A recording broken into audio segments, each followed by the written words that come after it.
আল্লাহ, এত টিপ না দিয়া মাথাটা কি ঠিক আছে আমার?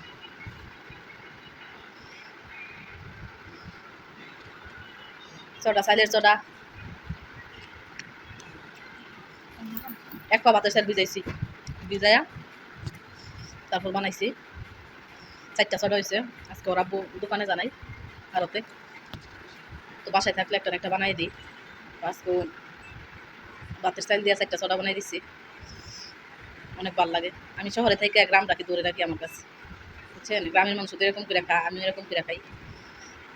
আমার প্রত্যেক দিন মাছ ভাত মাংস পোলাও যাই থাকুক আমার কাছে, আমি হিদল্লার আমি দিমই, শুটকি দিয়া হিদল, মাছ দিয়া হিদল্লারা দিমই, এটা আমার খাইতে হইব। শীতলের ভর্তা, তারপরে এরকমভাবে চটা কদিন পরে পরে আমার খাইতে হইব, এটা আমার অভ্যাস, আমি এটা পছন্দ করি।